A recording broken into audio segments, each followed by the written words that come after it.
13 de mayo, el parcial. Entonces vamos a empezar. Miren muchachos, una de las clases más importantes para mí de este curso es esta de urgencias en otorrino. Los temas que vamos a ver hoy son dos: deglución y urgencias. La deglución es cortica, pero la de urgencia la quiero dar de primero porque es básicamente la que yo quiero que a ustedes les quede muy claro en sus cabezas, porque no solamente hace buena parte del parcial, sino que también es muy importante que ustedes lo tengan para la vida. Entonces, dentro de las urgencias que vamos a hablar hoy, nos vamos a enfocar en estas. Vamos a hablar de urgencias rinológicas, urgencias en nariz. Dentro de estas urgencias rinológicas vamos a hablar del tema de trauma nasal, epístaxis, el hematoma septal, cuerpos extraños. Vamos a hablar de urgencias otológicas en faringe y vamos a hacer un paréntesis un poquito en la cricotiroidotomía. Entonces, vea, empecemos con las urgencias rinológicas. Y vamos a dedicar una buena parte de la charla a hablar de la epístaxis. ¿Por qué sangra la nariz? La respuesta salta a la vista. Esto es una disección que se hizo del sistema vascular de la nariz, y ustedes pueden ver ahí una rica red venosa que es la que nutre sanguíneamente a la estructura de la nariz. Entonces, por esta rica red venosa es que la nariz puede sangrar fácilmente y en cualquier momento. Ya lo hablábamos en anatomía. Recuerden que hay dos plejos, de esto no tenemos que profundizar mucho. Hay un plejo anterior que se llama el plejo de Kieselbach, que está formado por la etmoidal anterior, la labial superior, la esfenopalatina y la palatina mayor. Estas tres últimas, que son ramas de la carótida externa, y la primera, que es rama de la carótida interna, a través de otra rama que da origen a ella, que es la oftalmo. Y el plejo de Woodrow, que es el posterior, que está formado por la faringe ascendente, por la nasal posterior y la esfenopalatina, todas ellas ramas de la carótida externa.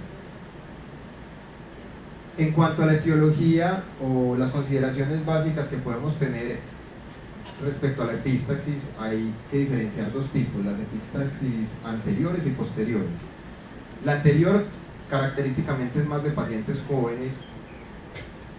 Afortunadamente es la más común, aproximadamente el 90% de las epístaxis son anteriores, y típicamente es menos severa y más fácil de controlar, mientras que las posteriores son más de población adulta mayor.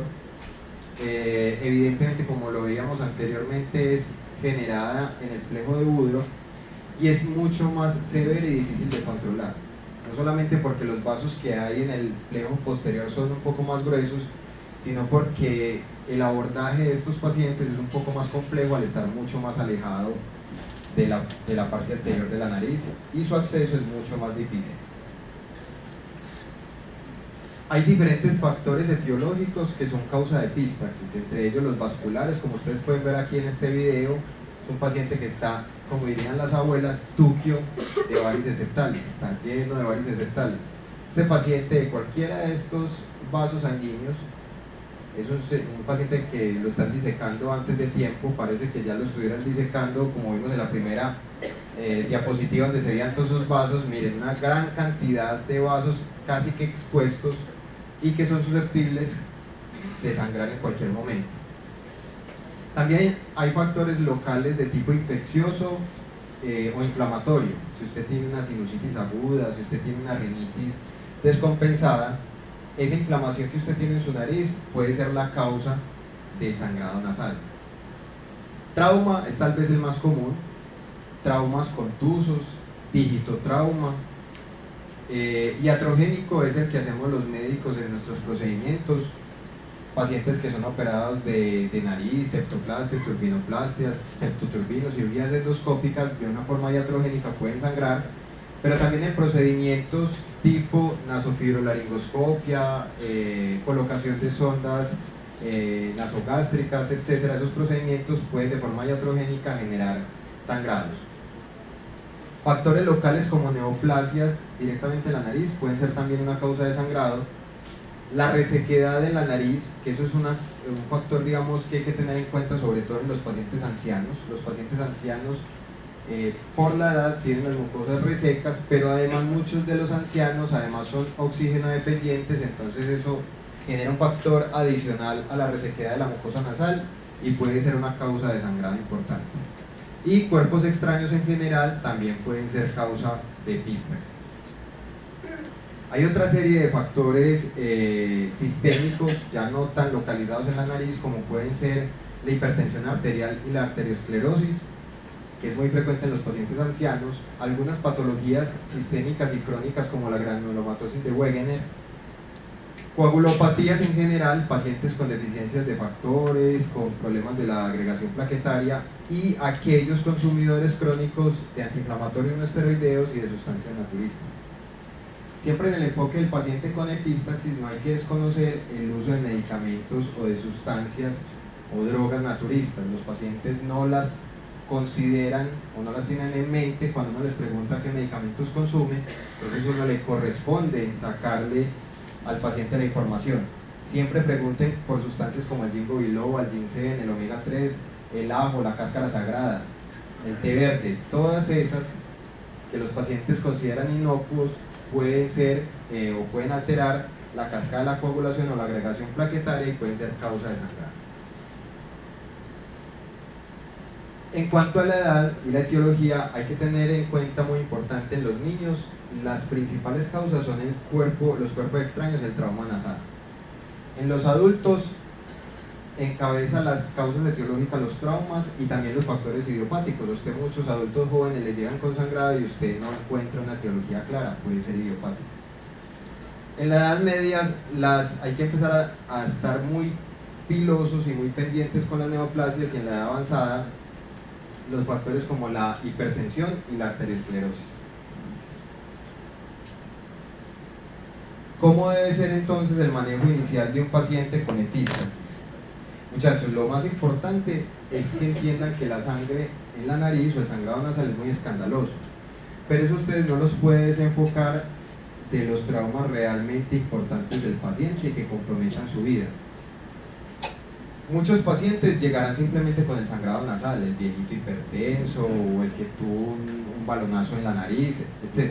Pero algunos pacientes vendrán con un trauma nasal o con un sangrado nasal secundario a un trauma mucho más severo. Pacientes que han tenido un accidente de tránsito, donde hay un politraumatismo, entonces uno muchas veces pierde el enfoque real del paciente, tratando de ver lo más escandaloso que es el sangrado nasal y dejando pasar de pronto traumas que pueden ser potencialmente mortales. Entonces, cuando estén en el contexto de un paciente politraumatizado, pues sí, párele bolas a la epístaxis, pero no descuide por lo llamativo de la epístaxis otros traumas importantes que pueden llevar a la muerte del paciente, como traumas cerrados de abdomen, de tórax o intracraneal. Siempre que tenga la posibilidad y el paciente lo permite, esté en condiciones de hacerlo, tome una historia médica y de medicamentos completa. Es decir, pregunte por todo lo que le acabé de mencionar, por los AINES, por las sustancias naturistas, por la warfarina, por otros antiagregantes, clopidogrel, etc. En el examen físico, muy importante que usted haga una rinoscopia anterior y, en lo posible, y si pudiera, una rinoscopia posterior para ver y localizar el sitio de sangrado. En algunas ocasiones tenemos que pasar a la endoscopia nasal. Obviamente ustedes no tienen ese recurso a la mano, pero algunos podrán trabajar en un hospital de tercer nivel donde solicitan que el otorrino haga la endoscopia y la puede hacer. Una nasofibro, una nasosinusoscopia se podría realizar como para tratar de localizar el punto de sangrado. Laboratorios básicos no se le niegan a ningún paciente que tenga una epístaxis y llegue a un servicio de urgencias, entonces un hemograma completo, TP, TPT, que incluya obviamente plaquetas, y los estudios imaginológicos no van a ser mandatorios para todos los pacientes, eso depende del mecanismo del trauma, depende de lo que usted esté sospechando y si usted cree que la imagen le va a ayudar o no para el diagnóstico. Si es un paciente con un TEC y politraumatismos faciales, de pronto una tomografía de cara le pueda servir para determinar fracturas y sitios de sangrado. Si usted lo que está sospechando es que el paciente tiene una neoplasia y necesita con una imagen caracterizarla, pues entonces podría estar indicado. Pero si es un niño que lo que hace es que se mete el dedito, se rasca la nariz y sangra por las varices septales, ¿para qué llevarlo a tomografías o ese tipo de cosas? Entonces, siempre individualicen el paciente y tengan en cuenta que las ayudas imaginológicas no son mandatorias para todos los pacientes, solamente en los casos seleccionados.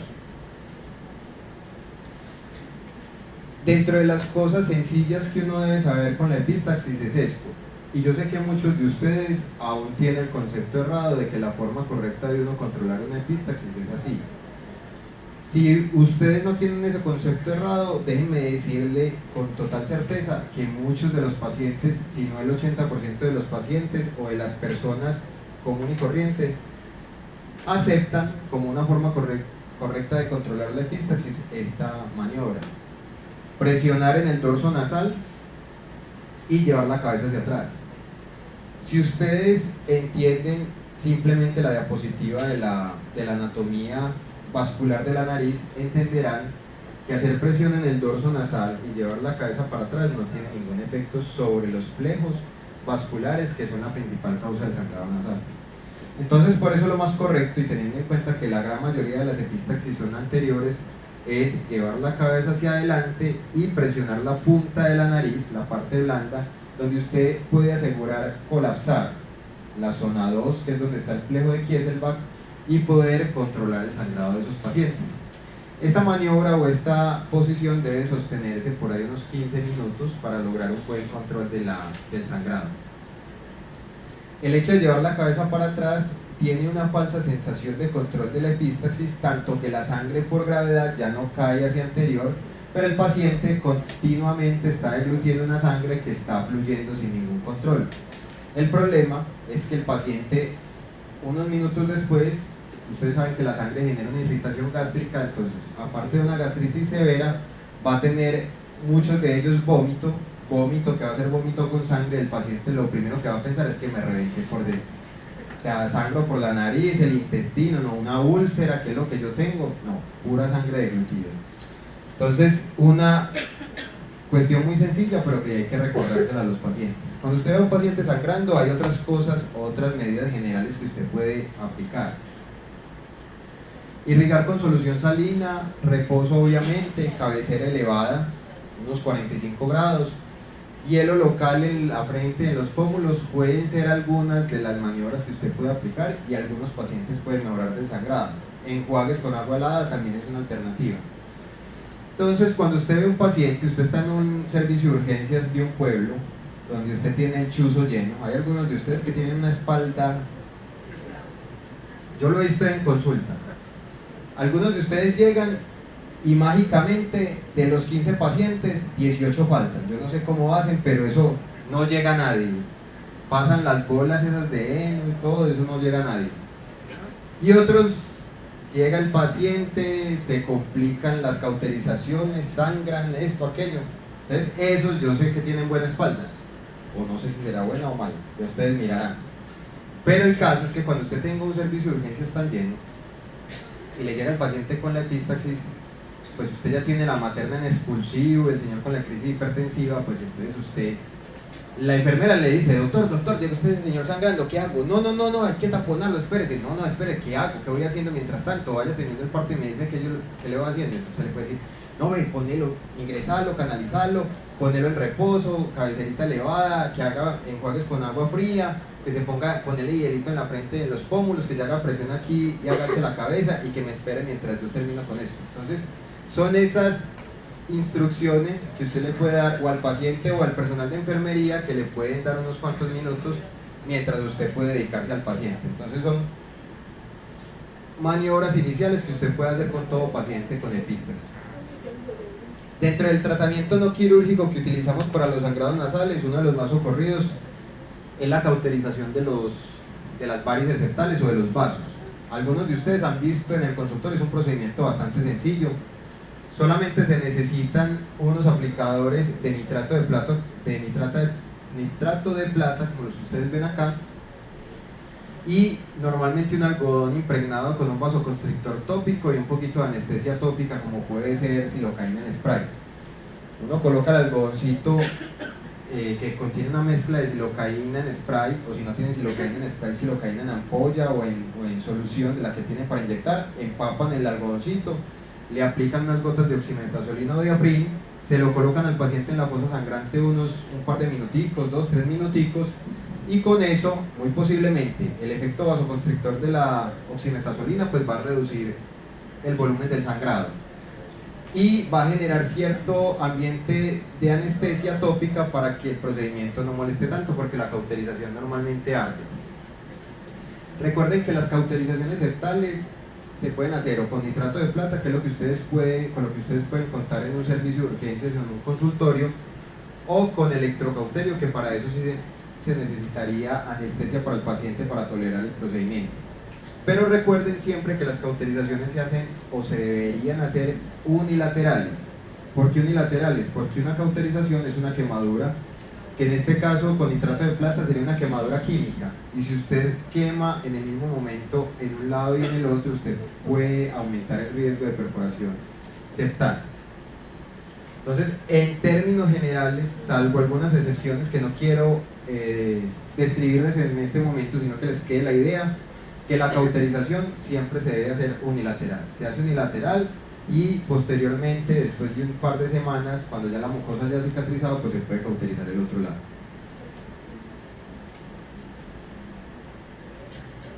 Entonces, ¿cómo podemos hacer una cauterización septal con nitrato de plata? Es una cosa muy sencilla. Luego de haber localizado el vaso sangrante y luego de colocar un algodón impregnado de oximetazolina y algún anestésico tópico, pues se localizan como tal los vasos sanguíneos. Ahí pueden ustedes ver la varice septal que el paciente tiene, y con el aplicador de nitrato de plata simplemente se va topicando. Normalmente uno topica desde la periferia hasta la base o al centro del vaso. O sea, siempre uno va cogiendo las ramitas de la periferia y las va cauterizando, y después al final ya se posa como en el vaso más grande. Porque si uno de pronto lo hace desde el principio, va y cauteriza el vaso más grande, pues tiene un riesgo de mayor sangrado. Es mejor ir quitando nutrición a la periferia, porque acuérdese que ese plejo le vienen ramas de arriba, ramas de la palatina, de la labial. Entonces es mejor irle quitando nutrición de la periferia. Esa es una de las formas de controlar el sangrado, las cauterizaciones de vasos septales con nitrato de plata. Pero no es la única que existe. Ese tipo de sangrados, ese tipo de procedimientos se hacen más que todo en paciente que no está sangrando en el momento. El paciente que viene con sangrado, si usted detecta que es por las varices, entonces lo cauteriza. Como me llegan a mí muchas veces al consultorio, no me llega sangrando, me llega diciendo que cada 2 días o cada 3 días sangra, y uno lo revisa y le encuentra los vasos, entonces los cauteriza. Pero normalmente en el contexto de una urgencia lo que ustedes deben utilizar es el taponamiento nasal anterior o posterior. La mayoría de los pacientes afortunadamente resuelven su sangrado con un taponamiento nasal anterior. ¿Qué es importante en el taponamiento nasal? Primero, saber qué instrumental básico necesitan ustedes para hacer un buen taponamiento. Segundo, elegir el tipo de tapón que necesitan. Hay diferentes tipos y diferentes materiales que ya les voy a explicar enseguida. Anestesia local con silocaína en spray o en solución en unos cotones impregnados puede ser una alternativa muy buena. Antibiótico, porque los tapones nasales son factores de riesgo para generar sinusitis. Ustedes entenderán que ese taponamiento lo que hace es bloquear los drenajes de los senos paranasales y favorecer el proceso de una sinusitis, o también para evitar un síndrome raro, pero que es bastante incómodo para los pacientes, que se llama el síndrome de shock tóxico estafilocóxico. Entonces, por eso es que los pacientes se cubren con antibiótico mientras estén con el taponamiento nasal. Y finalmente, entender cuál es el tiempo que debe estar el taponamiento en la nariz del paciente, dependiendo si es un taponamiento nasal anterior o un taponamiento nasal posterior. Entonces miren, esto básicamente es los instrumentos que uno debería tener para hacer un buen taponamiento nasal. Entonces, un buen fotóforo, una buena luz. Deben tener el tapón nasal, que el que más se utiliza es este tapón en gasa, en mecha. Cánulas de Frazier, como estas metálicas que son importantes para aspirar la nariz, un ungüento antibiótico con el cual se impregnan las gasas, que podría ser furacil, silocaína en spray o en solución, aprin, oximetazolina. Un buen espéculo nasal, taponar sin espéculo nasal es muy complicado, y más aún complicado taponar si no tiene una pinza en bayoneta. Taponar con un portagujas o con una pinza mosquito o con una pinza Kelly es bastante complicado. En realidad, de las cosas que ustedes deberían hacer cuando lleguen a un servicio de urgencias es mirar cuál es el equipo de epistaxis que tienen. Y si ven que no tienen una pinza en bayoneta, un espéculo nasal, rancharse con el gerente y decirle: no, venga, compren eso, porque al menos una, pues, porque si me llega un taponamiento nasal anterior es muy difícil que yo lo haga con otros implementos. Entonces miren, esto es lo que hay: cánulas de Frazier, espéculos nasales, pinzas en bayoneta. Hay diferentes materiales para hacer taponamientos. Estos son taponamientos en espongostal o en merocel. Esto es un producto muy bueno porque ya viene, este merocel tiene una tirita larga y rígida. Usted simplemente lo introduce, lo humedece y eso se expande. Hay otros como este que se llama el Rapid Rhino, que lo que hace es, uno lo insufla, se infla dentro de la nariz, y esto tiene unas características coagulantes para el paciente. Este se llama Lepistat, que es una cosa muy maravillosa porque usted puede hacer un taponamiento nasal anterior, pero si no le funcionó, infla el posterior y ya tiene usted un taponamiento antero-posterior. Este también puede hacer usted taponamientos, digamos, anterior, no tan grande como el otro, y también posterior. Entonces miren, ese dispositivo que ustedes ven ahí no está en la mayoría de los servicios. De hecho, yo no lo conozco, pues no lo he tenido en mis manos. A mí cuando me tocó taponar, o cuando me ha tocado taponar, ha sido con la mecha. Pero si usted va a los Estados Unidos, esto es lo que utilizan, estos dispositivos, que es como yo me acuerdo cuando estudié medicina, cuando rotaba por anestesia, que había un tubo que a mí me encantaba porque no me ponía a sufrir, el Covitubo me parece que es un tubo que usted lo introduce y caiga donde caiga, el paciente cae intubado. Porque si se le fue por tráquea, por esófago, usted infla un balón y ya entonces queda ventilando por tráquea, o si se le fue por el otro lado, infla el otro. Bueno, era una maravilla. Esto es como lo mismo. Usted tiene la posibilidad de introducir el dispositivo, hace un taponamiento anterior, infla el balón anterior, y si el paciente le sigue sangrando, pues infla el posterior y ya le hizo un taponamiento antero-posterior. Con la ventaja que esto que ustedes ven acá es un tubo por donde el paciente puede ventilar algo. Una de las cosas más incómodas para los pacientes cuando están taponados es tener la nariz completamente bloqueada, pero estos pacientes pueden tener algo de ventilación a través de este dispositivo. Pero como estamos en Colombia, y en Colombia toca con lo que haya, y lo que haya es esto es lo que tenemos aquí: mecha. Entonces ustedes se van a volver unos expertos en taponar con mecha. Entonces, el taponamiento nasal con mecha debe quedar hermético, o sea, esto es lo que uno debe lograr. Si ustedes ven, las mechas llegan hasta la parte posterior. Realmente un buen taponamiento nasal anterior casi que es un taponamiento nasal antero-posterior, o sea, cubre todo el plejo anterior de Kieselbach, pero también cubre el plejo posterior de Woodward. Giovanni.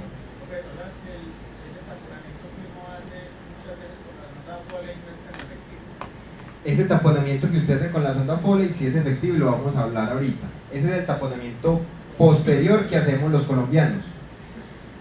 Cuando un taponamiento nasal anterior falla, que es poco probable, por lo que les decía, hasta un 80-90% se solucionan las epistaxis con un buen taponamiento nasal anterior, pero es que con un buen taponamiento nasal anterior. Vea, hay un cuento que yo siempre les digo, y es que hoy por hoy, yo no sé si eso ha cambiado, yo creo que no, pero cuando yo estudié, yo hice mi residencia, y cuando rotaban urgencias de la León 13 o del San Vicente, había una regla, y es que el paciente que llegaba remitido de un primer nivel, pues que lo había visto el médico general y había sido taponado por médico general, tenía que ser destaponado y retaponado por el residente o el otorrino que estuviera de turno. Todo eso porque lo que se veía es que la mayoría de los taponamientos nasales que hacen muchos de los médicos generales es un taponamiento nasal acá, un surullito aquí en el vestíbulo nasal. Entonces, como se veía que a las 3 de la mañana el paciente resangraba, llamaban al otorrino, lo hacían ir, entonces como que eso no gustó mucho y decían, bueno, listo, no, quite ese tapón y tapónelo bien. Eso para un paciente es como mentarle la madre 2 veces. Una, cuando lo están taponando por primera vez, y para volverlo a taponar, eso es una cosa que ellos no toleran y no quieren aceptar. Mi objetivo es que ustedes sean tan buenos taponadores nasales que llegue el momento en el que ese paradigma que se tenía de tener que destaponar a los pacientes taponados por médicos generales simplemente desaparezca y uno confíe en el taponamiento que hacen ustedes. Eventualmente, 1 de cada 10, uno quitaba el tapón y veía que estaba metido hasta el esfenoides, allá en el cerebro, se traía uno la pituitaria, pues jalando esa mecha, uno decía, ve, estaba muy bien taponado, realmente lo tenía hasta bien posterior. Pero la gran mayoría de muchachos sí era así, uno sacaba ese taponcito y eso esperaba uno sacar una cantidad de mecha y ¡pum! Salía una bolita y uno, ¿y esto qué? ¿Y dónde está el resto? Y uno buscaba, uno se quedaría ¿dónde metieron ese tapón? ¿No? Entonces uno decía, bueno, sí había que quitarlo. Entonces la idea, muchachos, es que ustedes tengan con esta charla bases suficientes para hacer un buen taponamiento nasal. No es complicado, simplemente hay que tener una buena técnica. Vean. Lo importante es que ustedes hagan un taponamiento hermético como ven acá. La nariz se tapona paralela al piso, no se tapona de una vez hacia arriba, no. Todas las primeras mechas siempre deben ir paralelas al piso y ya cuando no va dando espacio para más, entonces ya se empieza a taponar la parte superior. ¿Cómo es la técnica básica? Usted lo que tiene que hacer es introducir una primera vuelta de la mecha lo más posterior que pueda, tratando siempre de tener buena luz, un espéculo para mirar qué es lo que está haciendo, porque muchas veces hacer eso a la ligera, el paciente tiene desviaciones del tabique, cornetes hipertróficos, y uno a veces veía eso, uno sacaba el taponamiento que había hecho el médico y miraba la nariz y uno decía, ¿y este señor de dónde sangra? Porque resulta que el paciente sangraba de la izquierda y uno quitó el tapón derecho y uno, ¿usted sangraba de la izquierda o de la derecha? Porque usted en la derecha tiene la mucosa esfacelada, tiene el cornete casi que lacerado. Entonces a veces veía uno traumas que se hacían con la pinza en bayoneta que probablemente eran por una mala técnica o no una buena visualización de la nariz. Pero si usted está mirando la nariz, haciendo una buena rinoscopia y ve por dónde tiene que ir introduciendo la mecha, tratando de hacer el menor daño posible, pues eso es lo mejor que puede hacer. Entonces vean, como regla general se introduce una primera vuelta, siempre tienen que tratar que la punta de la mecha quede por fuera de la nariz. Si ustedes ven, lo que uno hace es coger la mecha y no cogerla desde la puntica, desde el extremo e introducirla, sino que uno hace una asita donde asegura que aquí quede la curvita y la parte final de la mecha quede por fuera. ¿Por qué? Porque si la puntica de la mecha queda aquí, el paciente empieza a deglutir y hace fenómenos de vacío y la mecha empieza a avanzar, y si ha tenido pacientes que sienten esa incomodidad en la garganta, introducen sus dedos, cogen la tirita, la jalan y se destaponan vía posterior. Entonces, no dejar hilitos o tiritas colgantes ahí para evitar ese proceso. Usted mete la primera vuelta lo más atrás que pueda, saca el espéculo, luego el espéculo lo vuelve y lo introduce, lo apoya sobre la mecha que acaba de introducir para que no se le salga, coge una nueva vuelta, la lleva hasta atrás y de esa forma va repitiendo. Miren aquí donde está la punta de la mecha, eso era lo que yo les estaba diciendo, se introduce la asa hacia adentro de tal forma que la punta quede afuera. Dejan la mecha ahí, sacan el espéculo, con el espéculo pisan esto que acabaron de hacer y así van haciendo un taponamiento hermético, siempre paralelo al piso y luego hacia superior. ¿Cuántas mechas? Muchas. Es decir, yo he tenido pacientes que les cabe por ahí 3 mechas y esas mechas normalmente son como de 60 centímetros. 3 mechas en cada fosa nasal, o sea 6 en total. Hay otros que no tendrán tanto espacio nasal, pero hay unas narices grandotas. Miremos en tiempo real y en un paciente real cómo sería eso. Estas son las mechas, miren. Usted me dirá, ay, pero si no tengo esas mechas, no, pues se las inventa. Eso es simplemente gasa longitudinal larguita, ustedes hacen como una especie de cordoncito, y el Furacin les ayuda mucho porque eso les da cierta consistencia a las mechas, las hace mucho más manejables. Al usted impregnarlas y embadurnarlas de Furacin, usted está logrando que las mechas sean más maleables, que se dejen manejar más fácil y que además estén más lubricadas para introducirlas en la nariz del paciente. Entonces vea, miren lo que está haciendo el médico aquí. Está haciendo el asa que yo les decía, la punta está aquí afuera, coge desde el asa y no desde la punta, coge el espéculo nasal paralelo al piso de la nariz y paralelo al mismo piso es que va a introducir las mechas. Entonces toma paralelo, lleva hasta el fondo, hasta donde más pueda, tratando de no hacer daño, pisa lo que acabo de introducir, luego con la misma pinza en bayoneta lo comprime para hacerlo más hermético con el mismo espéculo, toma una nueva vuelta, la introduce, saca el espéculo, pisa lo que acaba de hacer, acomoda nuevamente las mechas, más o menos a nivel del mentón del paciente, toma la otra vuelta, la introduce hasta donde más pueda, hasta el fondo, tiene cuidado de no sacarla con el mismo espéculo, pisa lo que acaba de hacer, lo compacta, con el espéculo también, con el aspirador también se pueden ayudar si ya hay algo de sangrado, vuelve a coger una vuelta, la introduce nuevamente, saca, pisa, compacta. Miren que es un proceso repetitivo pero muy sencillo. Miren lo que va a pasar acá. El médico se dio cuenta que si introduce esta nueva vuelta, vea donde queda la mecha aquí, es probable que la punta le quede adentro. Entonces, ¿qué hace? Coge una nueva mecha para que no queden puntas adentro.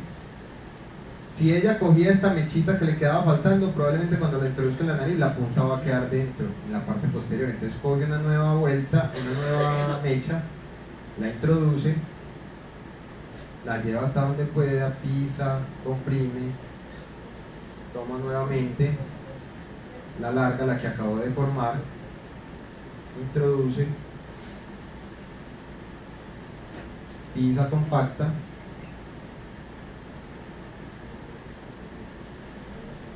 y hace nuevamente. Entonces miren, hacerlo en un paciente anestesiado es pan comido. El problema es que usted va a tener el paciente despierto, muy álgico, con mucho dolor, porque esto duele demasiado, pero usted tiene que hacerle entender al paciente que es un procedimiento corto pero que es muy efectivo. Entonces los pacientes se acuerdan de su mamá cada que tienen la oportunidad, porque eso es un procedimiento doloroso. Ya cuando ha terminado de taponar, pues lo que le sobre lo va compactando y ya finalmente tapona al otro lado, porque siempre los taponamientos nasales anteriores deben hacerse bilaterales. Eso funciona por compresión. Entonces comprime esta mucosa y debe introducir del otro lado para comprimir la mucosa contralateral y poder hacer el efecto compresivo. Entonces así es como se hace el taponamiento nasal anterior. Consideraciones con ese taponamiento nasal anterior. Normalmente tiene una duración de 5 días. Eso es lo que normalmente debe durar un taponamiento nasal anterior. En general, pacientes mayores de 55 años y con hipertensiones mal controladas deberían estar hospitalizados. Amoxicilina como antibiótico, por lo que yo les decía, prevenir sinusitis y prevenir aquel síndrome de shock tóxico. Analgesia no tiene que ser tan exagerada. Van a ver que el procedimiento como tal duele, pero el taponamiento ya como tal no duele tanto. Incomoda al paciente, sí, el hecho de no poder respirar por su nariz, eso incomoda bastante, pero no es doloroso. Entonces muchos pacientes simplemente con analgesia suave, tipo acetaminofén por horario, es más que suficiente para que controlen su dolor. Y una cosa muy importante es que previo al retiro de los tapones, un día antes, es decir, si es un taponamiento nasal anterior y ya han pasado 4 días, al 4.º día ustedes ordenan el remojo de los tapones, que lo pueden hacer las enfermeras, pero lo más fácil es que el paciente mismo lo haga.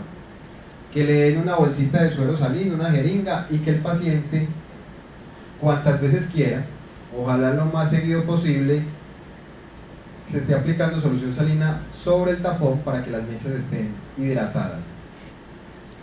Cuando esto no se hace, después de 5 días esas mechas ya están muy resecas y las costras que se forman y los coágulos que se forman, entonces usted empieza a retirar ese tapón sin remojar y se puede llevar la sorpresa que usted está quitando el tapón y el paciente arranca a sangrar. Y adivinen qué hay que hacer. Otra vez taponarlo 5 días más. Entonces imagínense lo que va a hacer para un paciente que usted le diga: yo estaba aquí hospitalizado 5 días, doctor, con esta caraja en la nariz que me tiene desesperado, y usted me está quitando esto y me va a decir que me va a volver a taponar y tengo que quedar dentro 5 días. No, eso no es justo. Entonces remojen bastante esos tapones para evitar esa situación.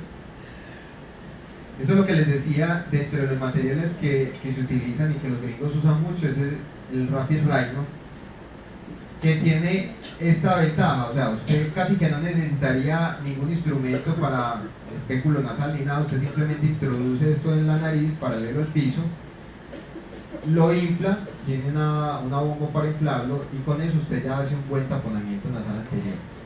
Además, ese dispositivo tiene la ventaja que sus paredes tienen unas sustancias procoagulantes que lo que hacen es un efecto local ahí y ayudan a controlar el sangrado, no solamente por el efecto compresivo que hacen, sino por ese efecto que tienen procoagulante en las paredes. Usted lo fija por los días que lo va a fijar, los 5 días, al 5.º día simplemente se desinfla el dispositivo y se retira.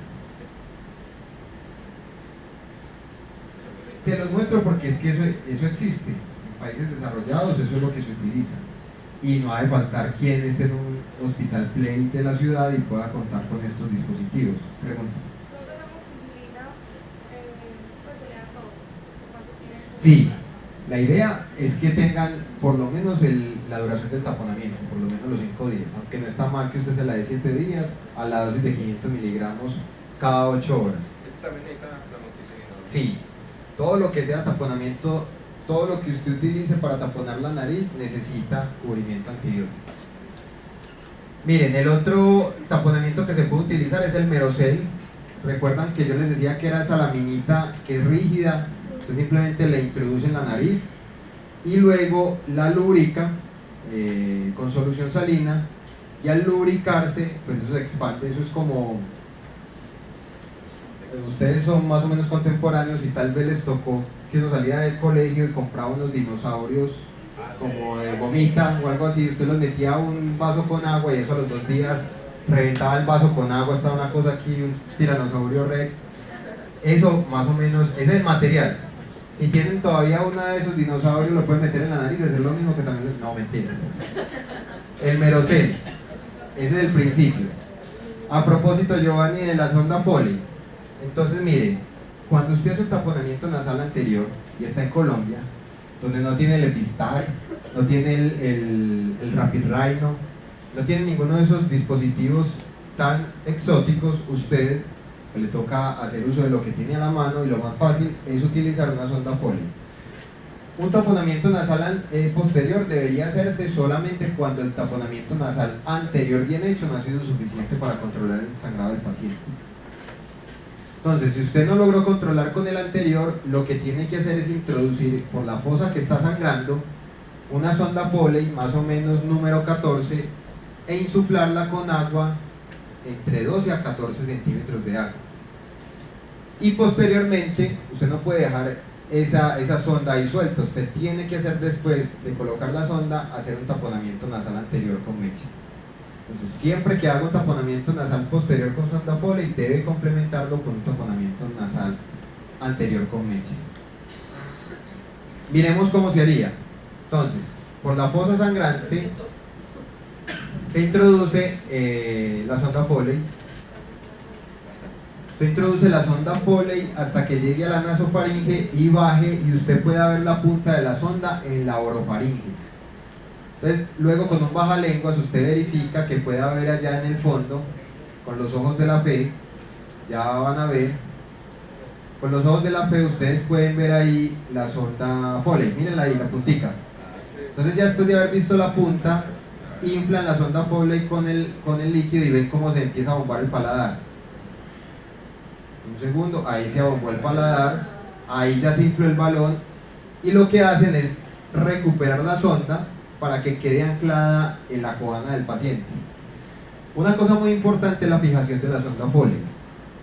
como eso es un material elástico, usted debe asegurar fijarla no hacia arriba, sino hacia el lado, y siempre tratar de interponer entre la sonda Foley y la piel del paciente algo.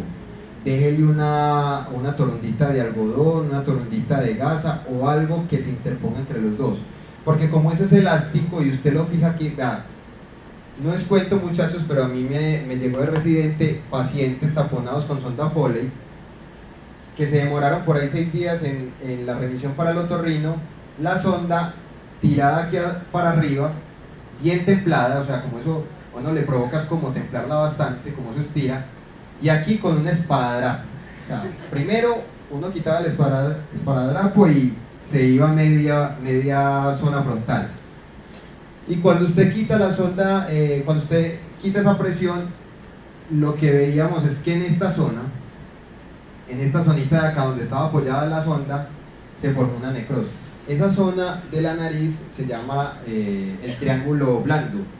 Tiene la característica de ser la única zona como de la punta nasal que no tiene cartílago, es simplemente piel con piel, la piel de afuera y la piel de adentro. Entonces es una zona que se necrosa fácilmente. Y al usted hacerle presión ahí, pues deja una deformidad. Entonces el paciente deja de sangrar, pero cuando llegue al pueblo le va a decir, doctor, ¿y qué vamos a hacer para la nariz que me quedó así? Una deformidad muy difícil de corregir.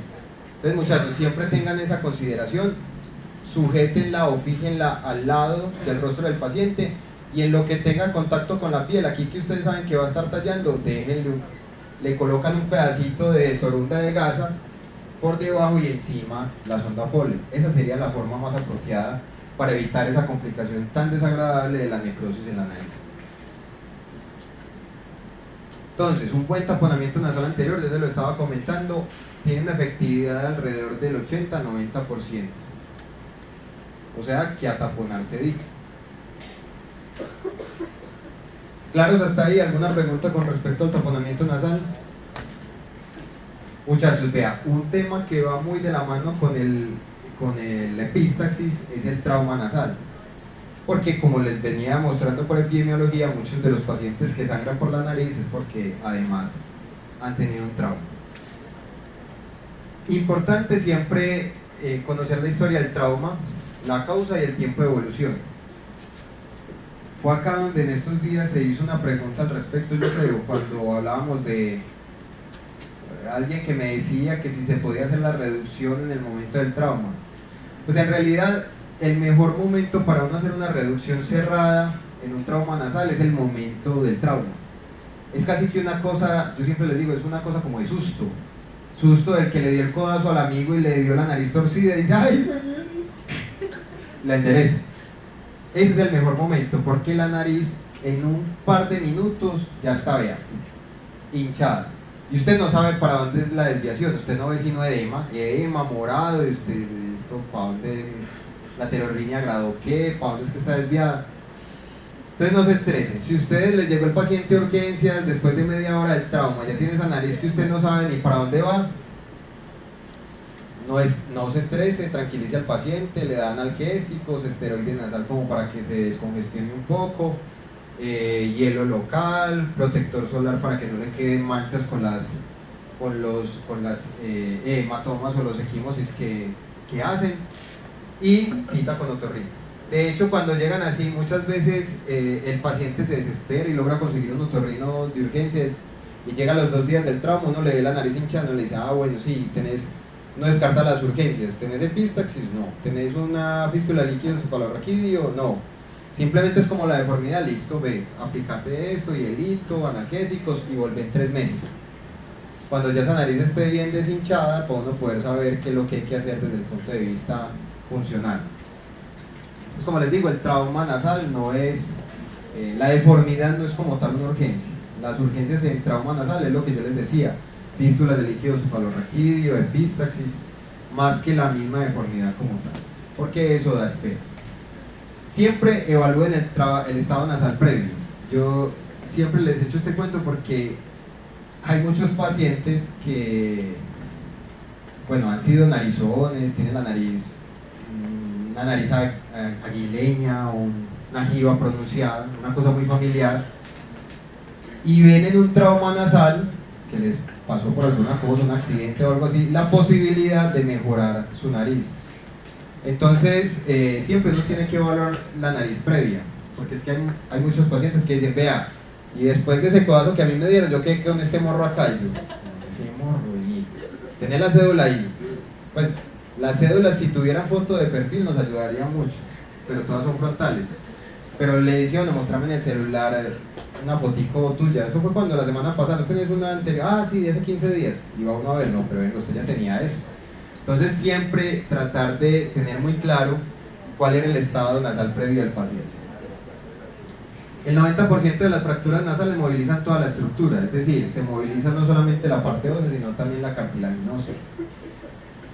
Y 10% de las fracturas nasales solamente comprometen los huesos nasales propios. Entonces hay fracturitas donde solamente hay una pequeña fisura de los huesos nasales propios que ni siquiera hacen laterorrinias o torceduras llamativas de la nariz, sino simplemente unas pequeñas fisuras que resuelven espontáneamente.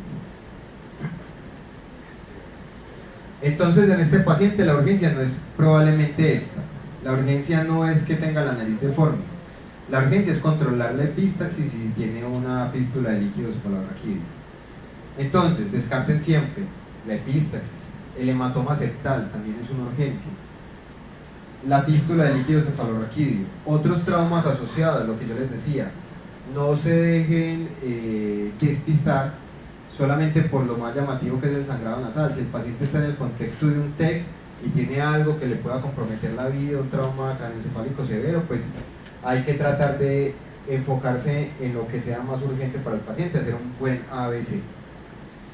Y cuando hay fractura de los huesos propios, pedir unos rayos X. Vean, normalmente, ¿por qué lo pongo interrogado? Porque para nosotros los otorrinos la radiografía aporta muy poco, pues no cambia mucho la conducta, pero para ustedes como médicos de atención primaria sí es muy importante, porque muchos de estos pacientes tienen algún tipo de problema médico-legal después.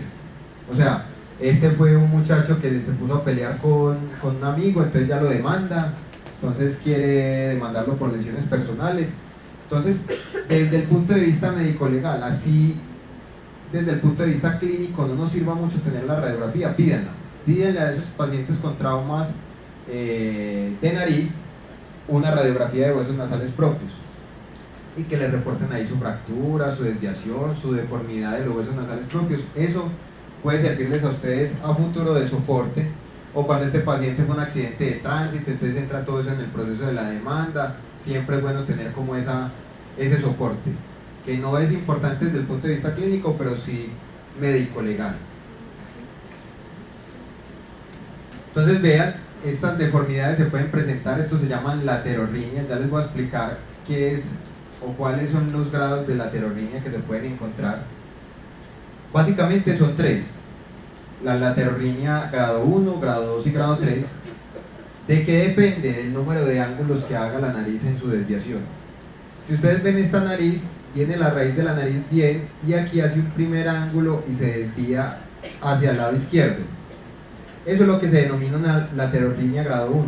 Solamente hay un ángulo y hay una lateropunto. Si ustedes ven, este es el eje central de la nariz, pero la punta inevitablemente, porque se viene en bloque, se desvía para el otro lado. Cuando uno habla de estas laterorrinias, uno las denomina por el grado 1, grado 2 o grado 3, pero también por la rama larga, en este caso rama larga derecha.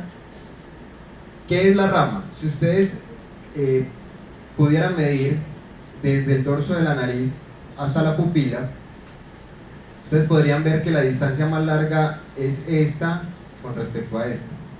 Entonces por eso se dice que es una laterorrinia grado 1, rama larga derecha. Es una convención que, sin usted estar viendo el paciente, usted le puede indicar cuál es el grado de desviación que tiene el paciente y hacia dónde va su nariz. ¿Claro hasta ahí?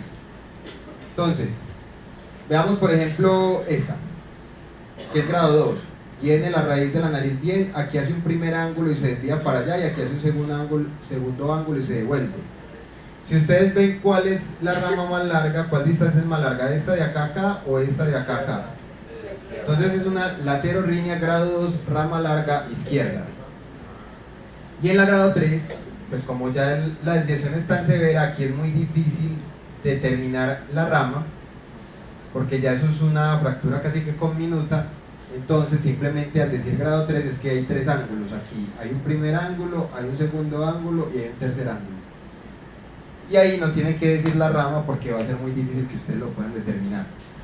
Hagamos un ejercicio con esta nariz. Miren aquí en la frontal y miren la parte de arriba. Si ustedes ven cuál es la distancia más lejana entre esta y esta, es la izquierda, ¿cierto? Ustedes ya saben que es rama larga izquierda, pero ¿qué grado es? 1 acá y 2 acá, ¿cierto?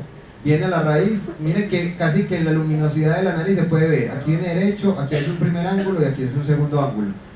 Laterolínea grado 2, rama larga izquierda. ¿Este qué será? Viene derecho, 1, 2. Grado 2, rama larga derecha. Esta distancia es más lejana, esta de acá que esta de acá. Muy bien.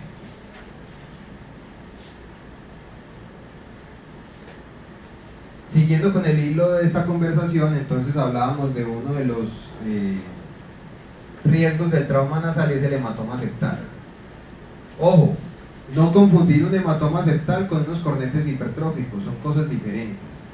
Los cornetes salen de la pared lateral de la nariz, el tabique obviamente la parte medial de la nariz. Entonces, diagnosticarlo es muy fácil, casi que usted no necesita más instrumentos que su propio dedo, levantarlo y usted ve ahí el abultamiento en el tabique del paciente, obviamente con el antecedente de un trauma nasal. Si eso está presente, es una urgencia y hay que drenarlo, y le toca drenarlo a usted, porque mientras consigue un otorrino puede ser demasiado tarde. ¿Cuál es el problema del hematoma septal? Resulta que ustedes, por anatomía de nariz, se acuerdan que la parte anterior de la nariz es cartílago, se llama el cartílago cuadrangular. Y los cartílagos, por definición, no tienen vasos sanguíneos.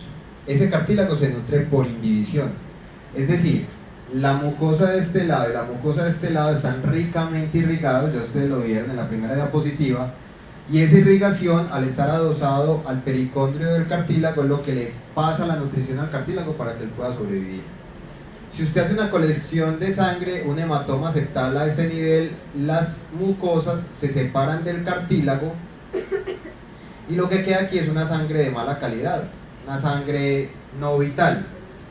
Entonces, con el paso de los días, ese hematoma septal se puede sobreinfectar y se puede convertir en un absceso septal, y finalmente esa reacción inflamatoria, esa falta de nutrición del cartílago hace que el cartílago se necrose, se pierda y se pueda dar o una perforación septal, en el mejor de los casos, o una pérdida del soporte de la nariz y una caída de la nariz y del dorso nasal, que vamos a ver enseguida cómo se llama. Entonces lo que ustedes pueden hacer, ahí está de papayita, simplemente con un bisturí hacen una pequeña incisión a cada lado, drenan con aplicadores, con copitos, y luego de drenar el hematoma septal hay que dejar un taponamiento nasal. ¿Por qué? Porque si no, entonces esto se puede cerrar la incisión, se vuelve a llenar y se vuelve a expandir. Entonces lo que deberían hacer, por ejemplo en este paciente que claramente no tiene una epístaxis, usted hace casi que con la punta del bisturí un chuzoncito acá, un chuzoncito acá, drena con lo que pueda, con un aplicador, sí, lo más ideal sería con un aplicador, lo drena, y cuando ya lo tiene drenado, coloca unos taponcitos a ambos lados. En este caso, si no hay una epístaxis de base, pues usted no tendría que poner un taponamiento hermético con mechas. Un tapón que nosotros utilizamos mucho son los tapones en dedo de guante. Los que han sido operados de la nariz alguna vez sabrán que en cirugías de nariz, septoplastias, septorrinoplastias, los otorrinos cogemos la mecha, formamos una especie de asa o de bultico y lo metemos en un dedo de un guante. Cogemos un guante, cortamos un dedo, metemos ahí las mechitas, y ese dedo de guante lo introducimos en la fosa nasal del paciente. Ojo, esos dedos de guante es importante que usted, antes de introducirlo en la nariz, coloque un punto cualquiera, con una seda, con un bicril, con lo que usted tenga a la mano. Antes de introducirlo, aquí tiene el dedo de guante y dentro tiene las mechas, coloque un puntico que cruce guante, o sea látex, mecha, y lo fijan. De tal forma que cuando usted lo introduzca en la nariz, ponga unos microporos y ponga esos hilitos fijos a los microporos, porque el paciente puede empezar a hacer fenómenos de deglución y a medianoche podría tragarse un dedo de guante de esos si no está bien fijo, y eso podría caber. De hecho tiene la medida perfecta para caer justo en la glotis, o sea en la entrada de la laringe, y el paciente hacer uno va a hacer pues un cuerpo extraño en garganta y podría incluso fallecer.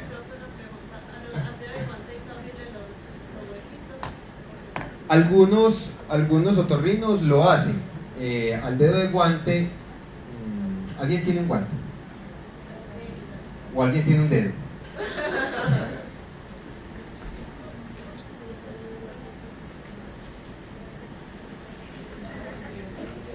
Vea, suponga usted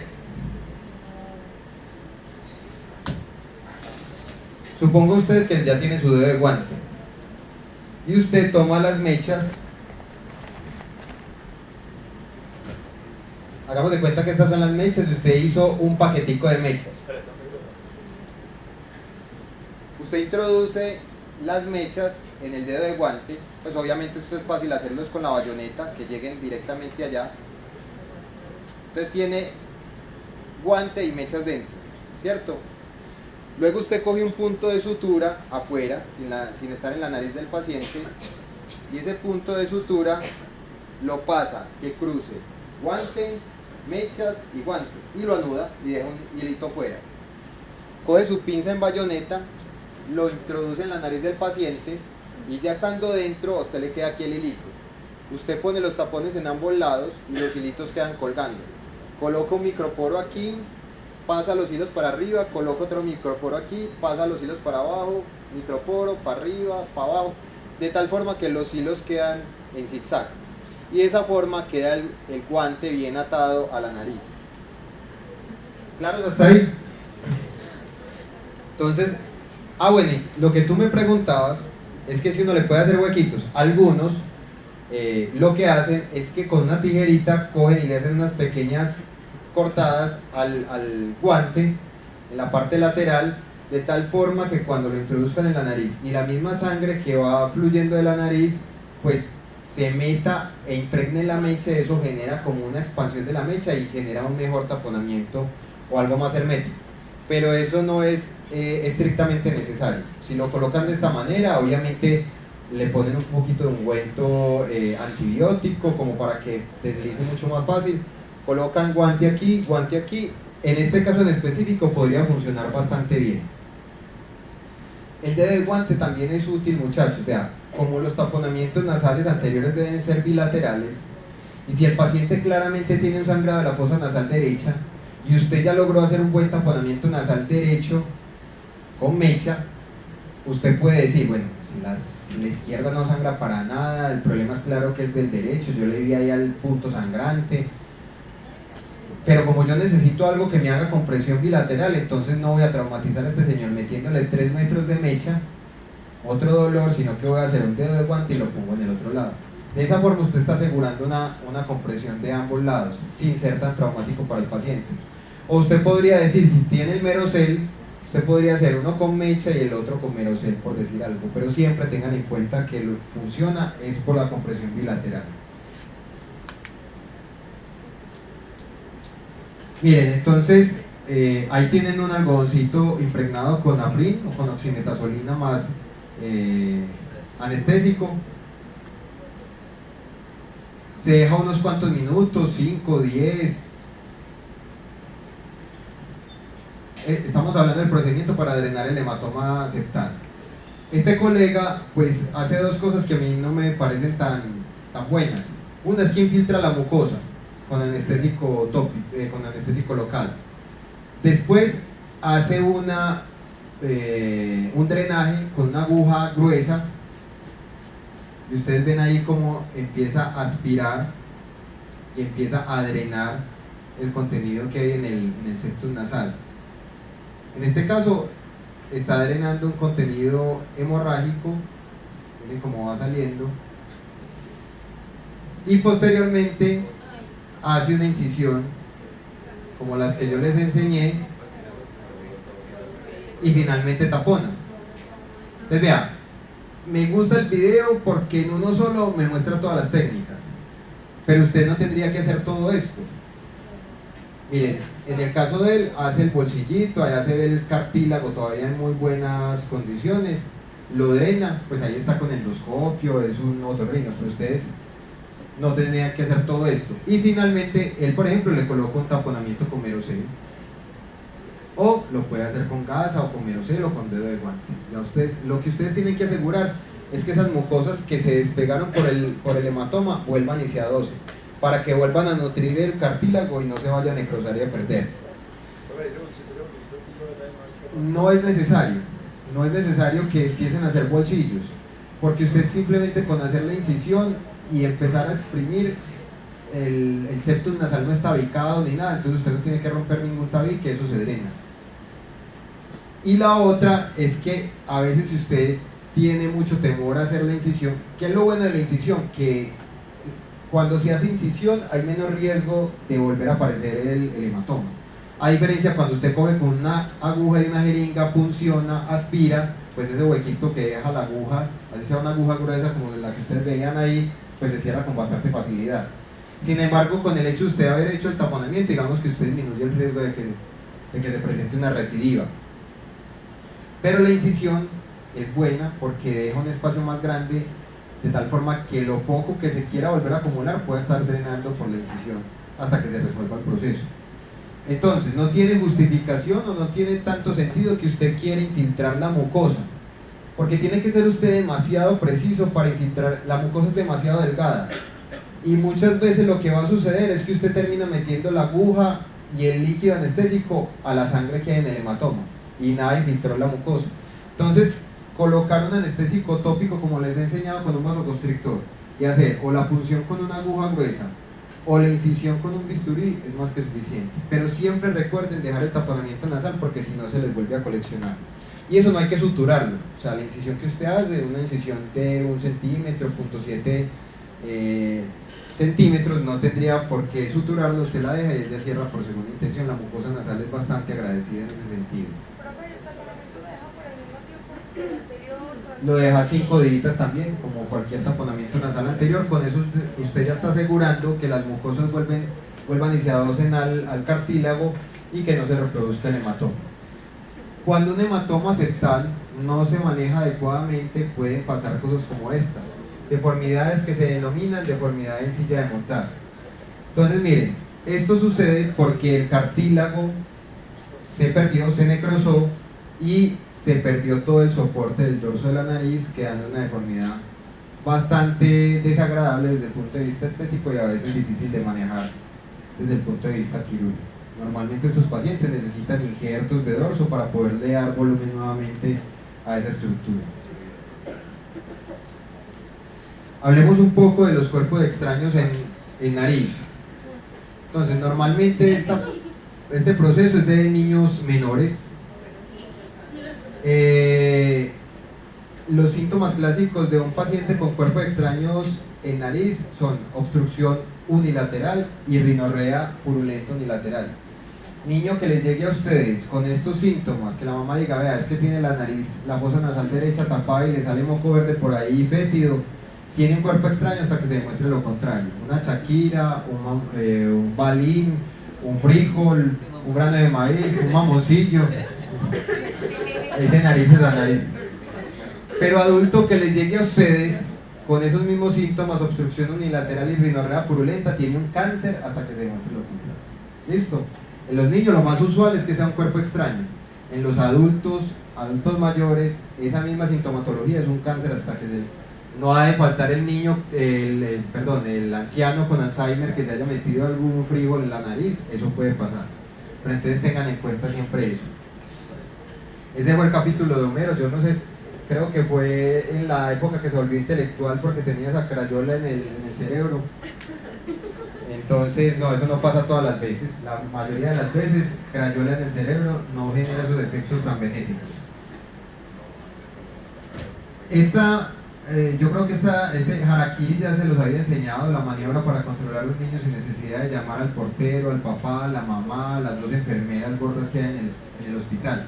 Solamente una persona es suficiente para poder controlar a un niño y tenerlo completamente quieto. La sábana, en la técnica del tabaco, los pies del niño entre las piernas del padre, un brazo del padre para controlar el tronco y el otro para controlar la cabeza.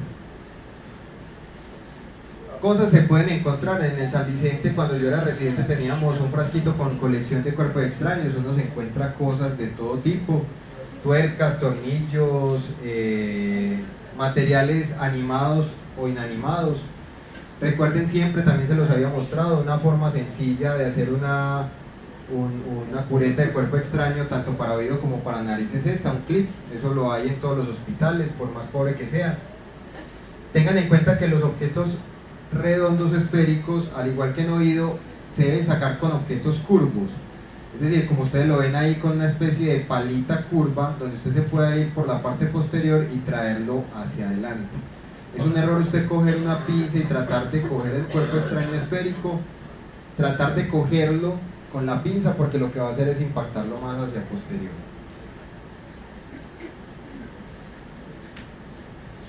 En cuanto a las urgencias otológicas, digamos que una importante que tenemos es el hematoma del pabellón auricular o el otohematoma.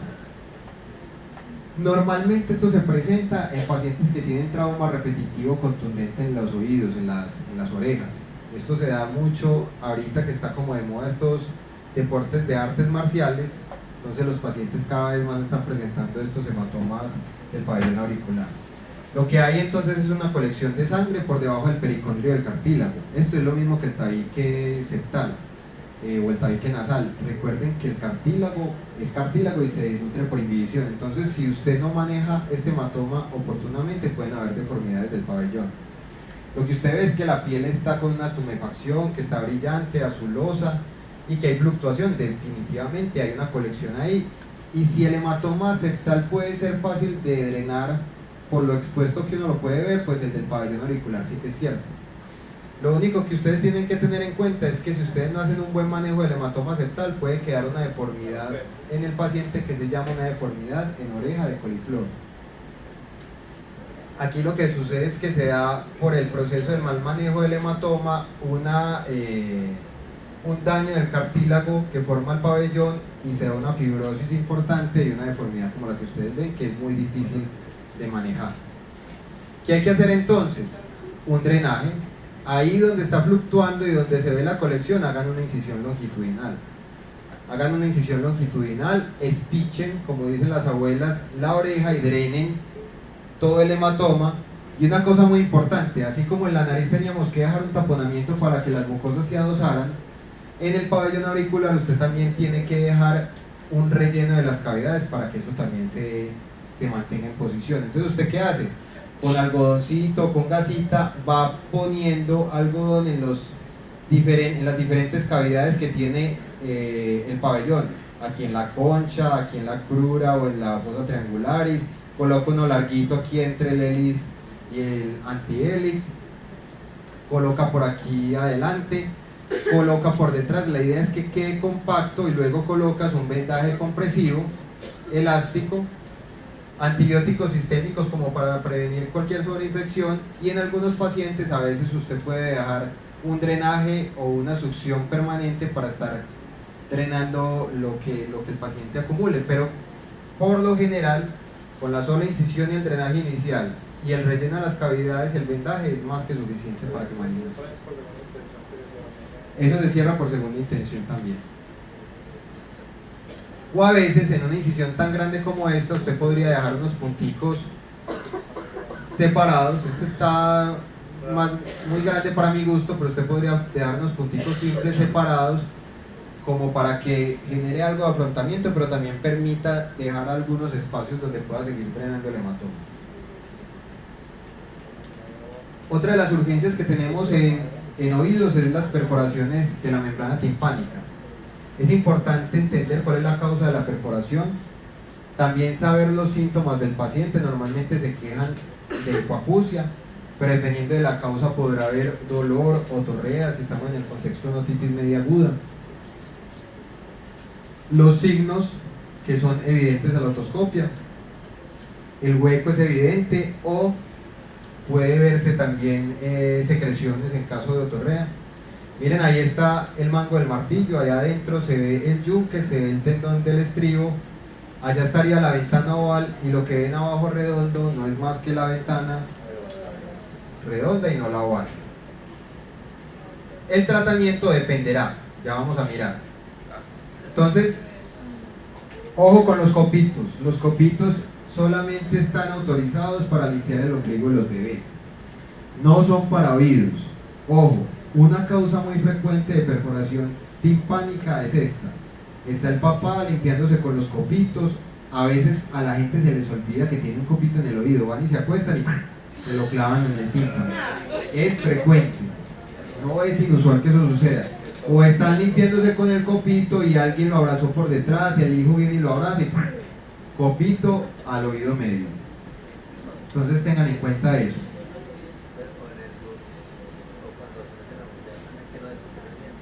Exacto, eso es un barotrauma. Entonces, las perforaciones traumáticas normalmente pueden cerrar entre 3 y 6 meses. Entonces, usted una perforación de la membrana timpánica le puede dar hasta 3 a 6 meses de observación y podría cerrar. Si ya han pasado más de 6 meses, es muy poco probable que cierre espontáneamente y hay que pasar a hacer una timpanoplastia. Así como en la nariz yo les decía, no se preocupen por la deformidad nasal, que eso da espera, y de hecho uno espera que esté desinflamada la nariz para poderla corregir. En las perforaciones timpánicas tampoco hay una urgencia. Es decir, miren que uno puede esperar hasta 3 meses. Entonces usted manda a un paciente porque se le perforó el tímpano, no sé, un barotrauma, o porque tuvo una otitis media supurada y quedó perforado, y lo manda, pues váyase para el otro día, busque un otorrino particular, vende las gallinas. Y llega donde el otorrino, uno le dice, ah bueno, ¿cuándo fue eso? Ah, hace una semana o hace 2 días. Ah, listo, vuelva por ahí en 3 a 6 meses y miramos a ver si eso le cerró espontáneamente. Eso sí, no se moje el oído, póngase un algodón con vaselina cada que se bañe, nada de charcos, piscinas o ríos. Eso es lo que usted debe hacer. Desde que el paciente no se moje el oído no le va a pasar nada. Sí va a estar con su hipoacusia conductiva, pero por lo menos no va a tener otorrea, y el hecho de tener un oído que no esté infectado pues favorece más el cierre de la perforación. Entonces hay que esperar muchas veces. Cuando entonces el oído no ha cerrado en el tiempo que uno desea, pues definitivamente lo que habría que hacer sería una timpanoplastia, y es colocar una corrección o un parche a nivel de esa perforación. Las timpanoplastias pueden hacerse intracanales o pueden hacerse retroauriculares. Lo que uno hace normalmente es como levantar la piel del conducto y la membrana timpánica y colocar un parche detrás. Y luego coloca uno como algo de gelfoam o esponjostán por debajo, porque eso queda ahí solamente puesto, eso no se sutura, simplemente está puesto y se va pegando por segunda intención. Ese es el principio fundamental de una timpanoplastia. Veámoslo aquí cómo sería en cirugía. Entonces ustedes ven allá la perforación timpánica, se hace una incisión, esto se hace bajo visión microscópica, se hace una incisión en la piel del conducto, se va disecando, miren ahí está el hueso, se va disecando la piel del conducto, hasta que se llega a la membrana timpánica, o al ánulus, que es el reborde donde se pega la membrana timpánica. Entonces ahí está el ánulus, ahí se va despegando la membrana timpánica, por ahí se encuentra uno la cuerda del tímpano, también la rechaza, y ya llegó uno al oído medio. Luego de haber disecado, pues como viene ese colgajo y de estar ya uno en el oído medio, entonces hay diferentes donantes para el injerto. Uno de ellos puede ser el trago, que nos da un injerto de pericondrio y de cartílago, puede ser combinado, puede ser solamente el pericondrio, puede ser cartílago solamente. En este caso se está disecando el cartílago del pericondrio.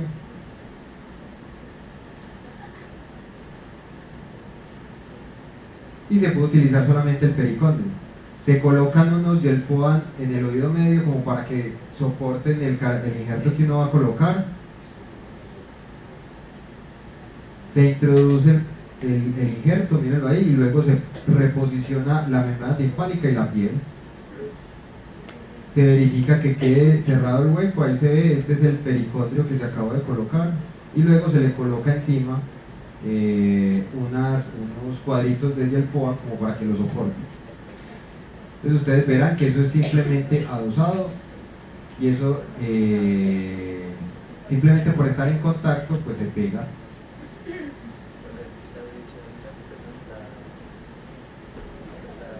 ¿Me recupera? Sí, pues en teoría, si no hay ninguna otra afectación del oído medio más que la perforación, entendería uno que con cerrar la perforación la audición debe regresar a lo normal. Es decir, el gap de la conductiva que se generó por la perforación debería regresar a la normalidad. ¿Claros hasta ahí? Hipoacusia súbita. ¿Qué es la hipoacusia súbita? Es tener el oído tapado sin tener por qué tenerlo tapado. Esa es la definición más sencilla de hipoacusia súbita. La definición clásica es esta, pero si ustedes se van a esta definición, entonces se les va a quedar muchas hipoacusias súbitas sin diagnosticar y eso es un problema. Entonces yo quiero que a ustedes les quede en la cabeza que lo más importante es entender que la hipoacusia súbita es el paciente que a usted le llega. Ayer estaba bien y hoy me levanté con el oído tapado. Y usted le revisa el oído y no tiene absolutamente nada que le esté tapando el oído. No tiene un tapón de cera, no tiene un cuerpo extraño, no tiene un fenómeno infeccioso agudo.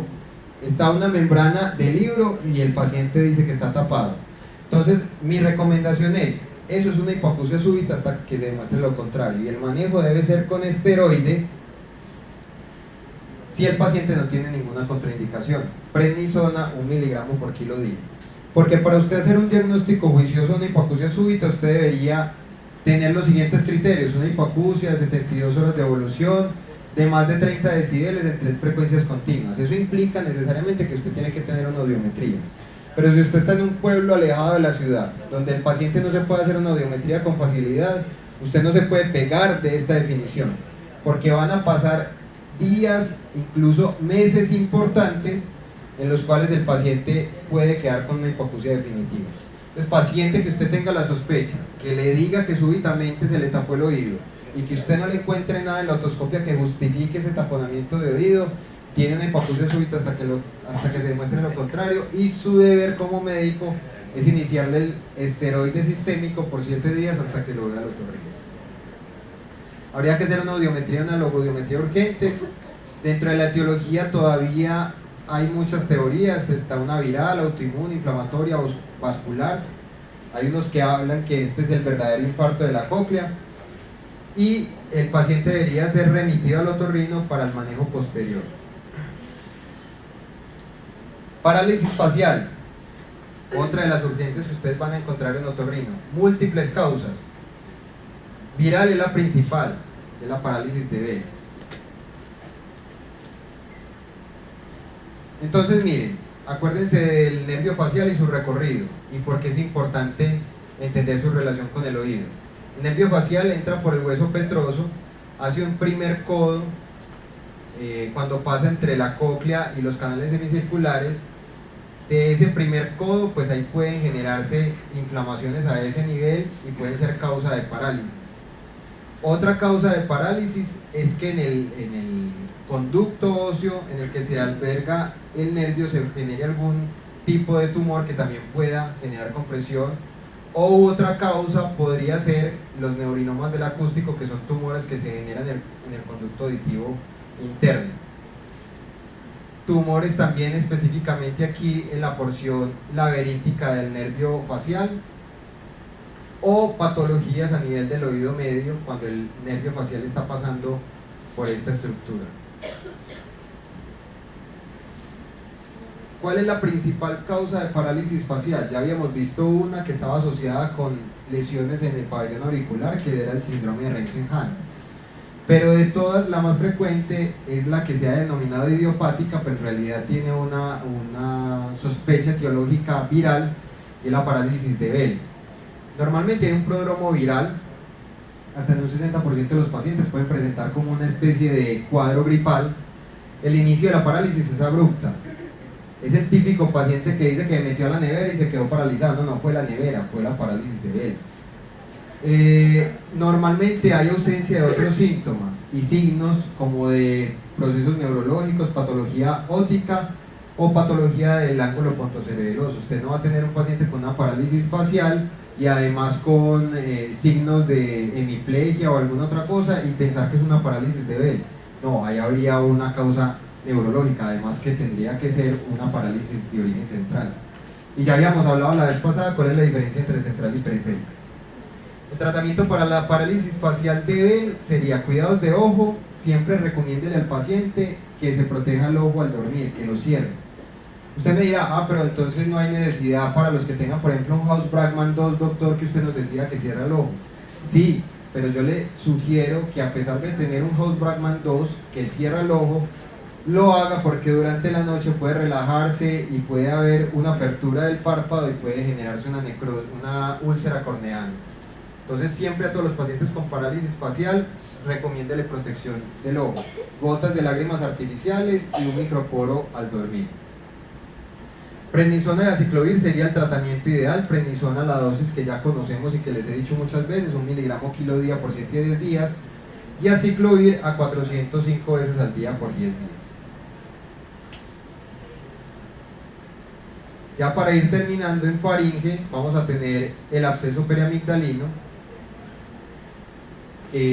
Las causas son aerobios mixtos y anaerobios, específicamente en los aerobios el Streptococcus pyogenes.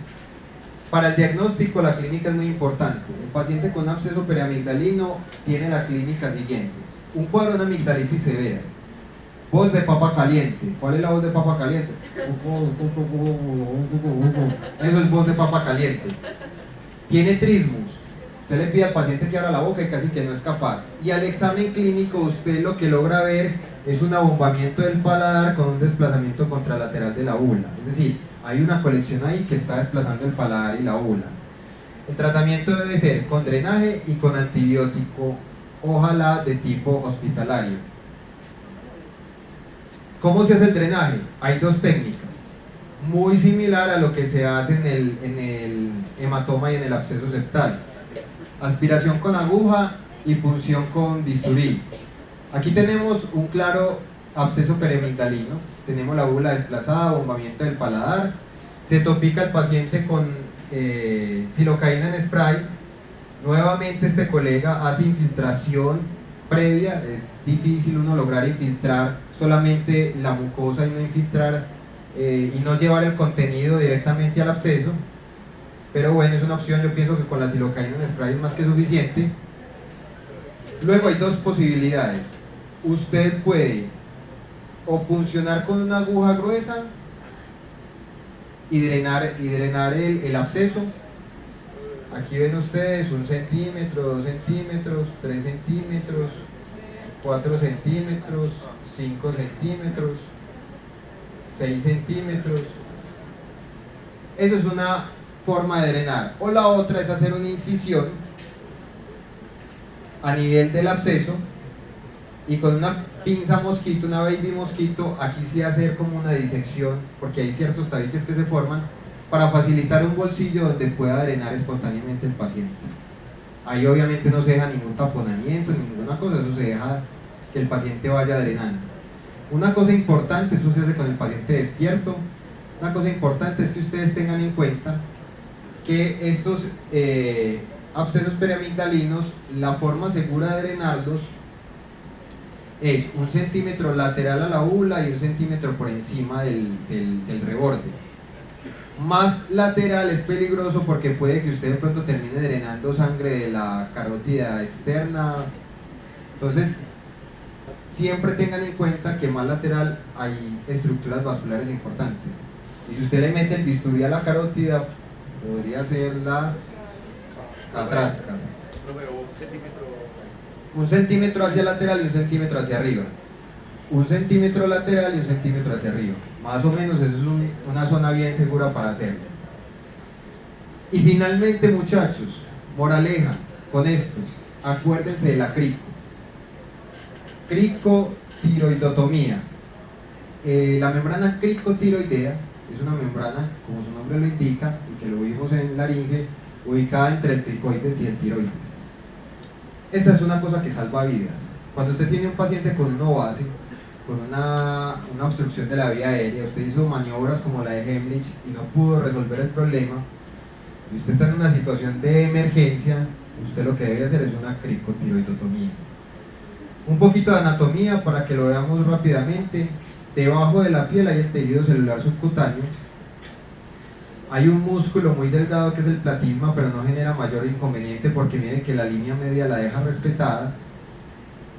Hay unas pequeñas venas yugulares anteriores que sangran poco y que se controlan fácil con compresión, o sea que usted va seguro ahí.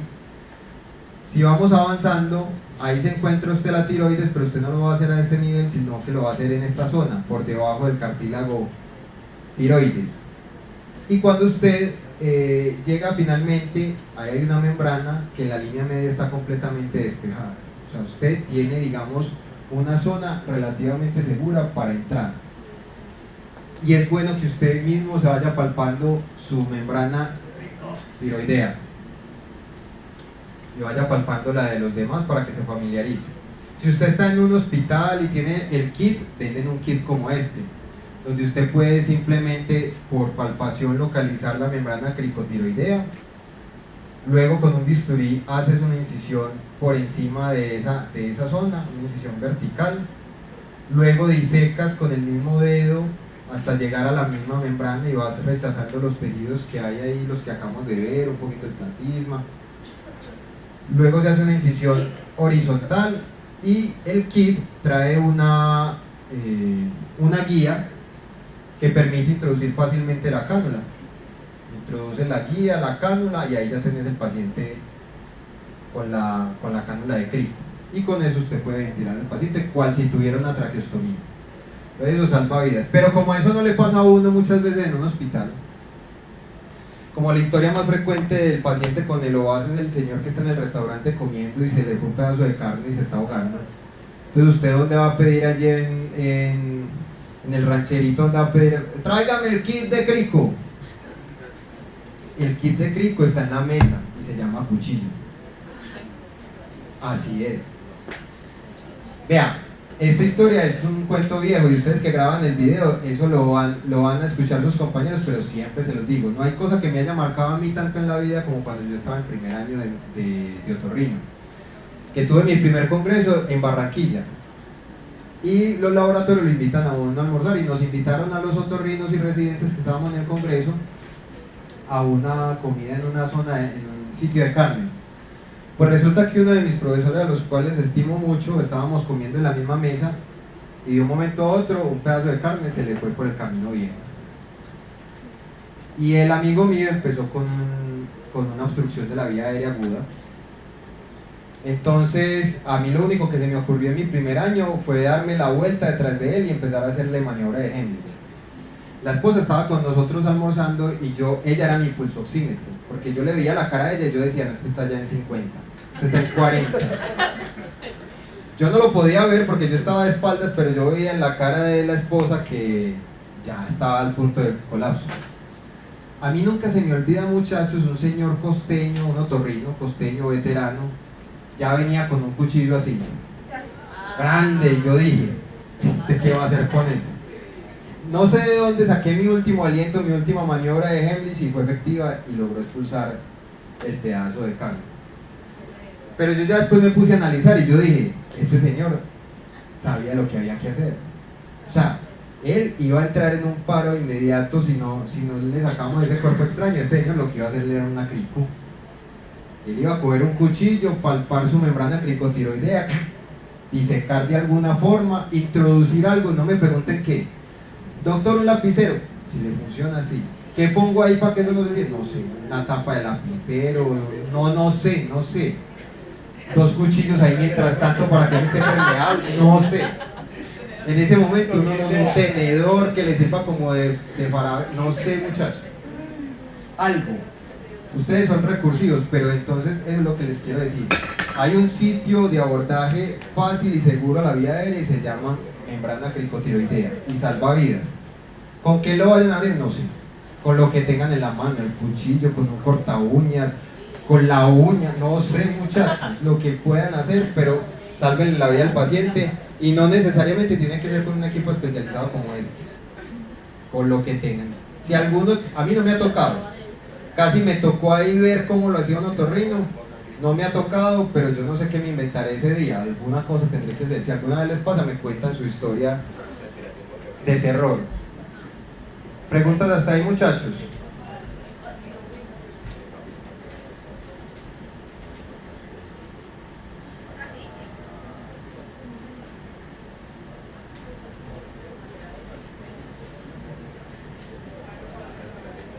Bueno, entonces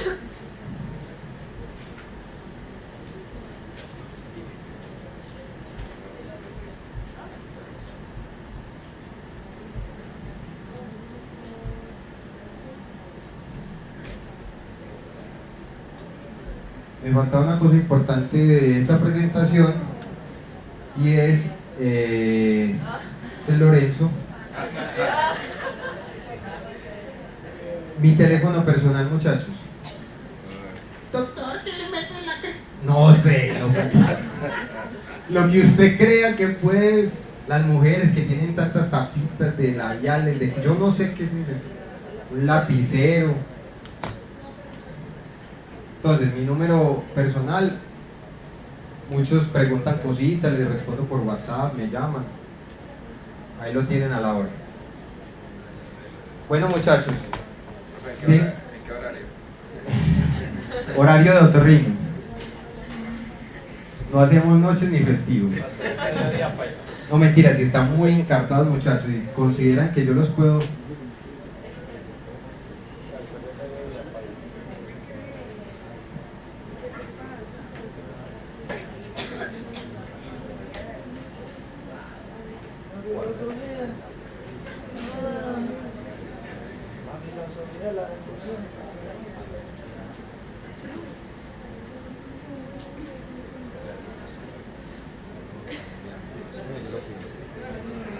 Yo creo que no es una opción viable.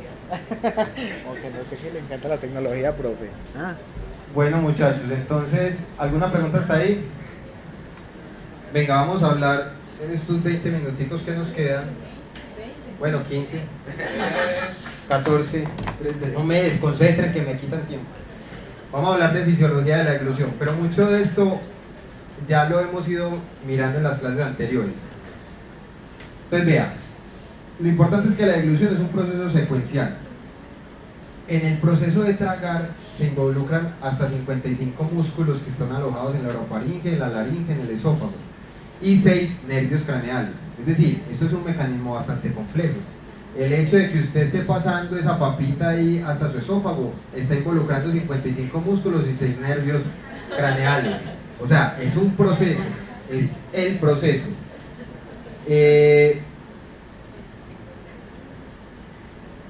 No sé por qué se corrió ahí, pero bueno, hay unos, estos son los nervios craneales.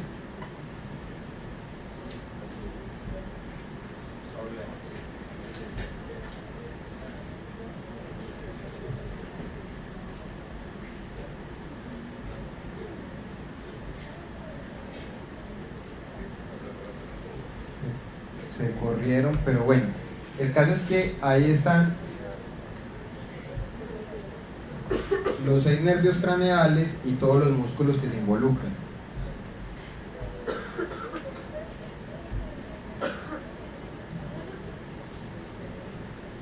Entonces está el trigémino, el facial, el glosofaringio, el vago, el espinal, el hipogloso y el palatofaringio. No, el hipogloso, el palatofaringio es uno de estos músculos que venía acá. Entonces ahí están los diferentes músculos. Músculos masticatorios, miloioideo, tensor del velo del paladar, se los tienen que aprender todos. No mentiras, es imposible que ustedes logren aprenderse todos estos músculos, pero miren que ahí están todos. Ustedes dicen, pero ahí no hay 50 y punta de músculos. Resulta que sí, porque los músculos faciales son varios, porque los músculos laringeos intrínsecos de la lengua son varios, porque los músculos intrínsecos de la laringe son varios. Entonces ahí en total suman los músculos y los nervios que les acabo de mencionar. Recuerden que la faringe se divide en nasofaringe, orofaringe y laringofaringe. La nasofaringe es la parte superior, la orofaringe desde el borde superior del paladar hasta el borde superior de la epiglotis, y la laringofaringe o hipofaringe desde este borde superior de la epiglotis hasta el borde inferior del cricoides. De esa forma es que uno puede hablar de naso, oro o laringofaringe. La orofaringe tiene unos límites también. Mire, lo que está por delante de estas flechas es boca, lo que está por detrás de las flechas es orofaringe.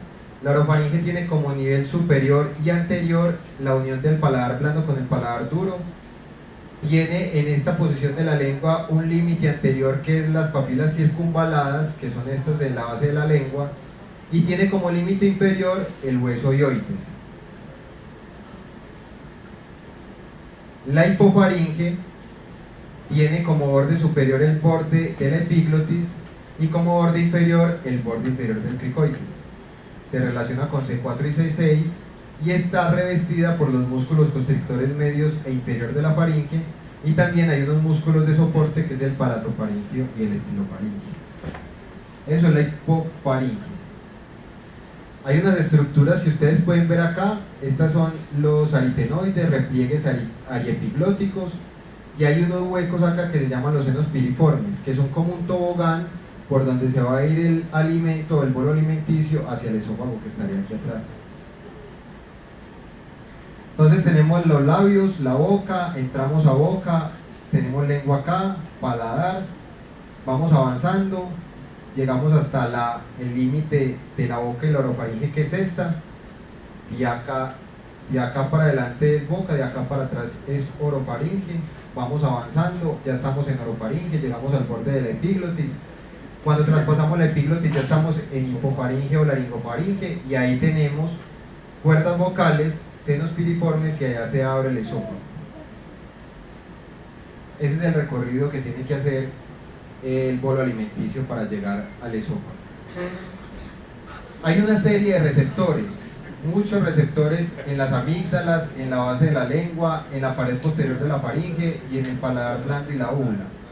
Son receptores que son mecanorreceptores, quimioreceptores, receptores de temperatura, que lo que hacen es que cuando entran en contacto con el bolo alimenticio se activan y generan todo este fenómeno, unas aferencias que viajan a través del séptimo, el noveno y el décimo, llegan a una estructura del tallo cerebral que se llama la médula oblongonata y la formación reticular. ¿Por qué a esas dos zonas?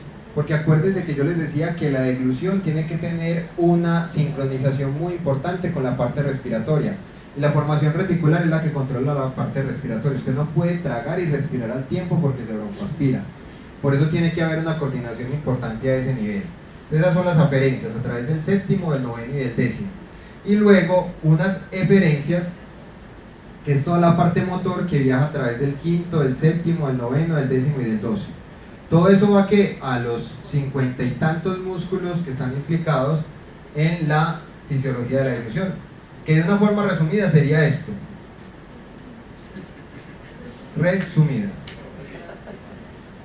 Pero bueno, todo esto se traduce en ¿qué? En que la deglución tiene dos fases, o 4 fases, pero divididas en dos tipos: fases que son voluntarias y fases involuntarias. La primera fase es la fase de preparación oral, la segunda fase es la fase que se denomina oral, la tercera es la fase faríngea y la cuarta es la fase esofágica.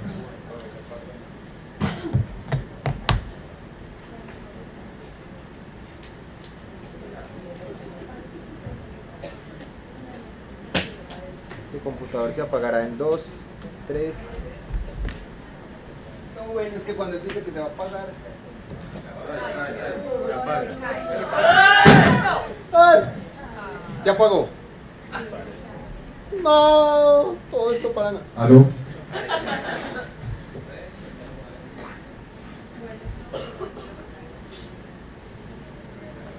Bueno, entonces la fase de preparación oral es la fase donde estamos en contacto con los alimentos. Es la fase, por ejemplo, cuando vemos en el restaurante la preparación. Es esa fase donde usted dice, se me hace agua a la boca. Eso es fase de preparación oral. Sus glándulas salivares empiezan a producir saliva, su sistema digestivo empieza a producir enzimas, y todo el sistema se va preparando a el bolo alimenticio que le llega a continuación.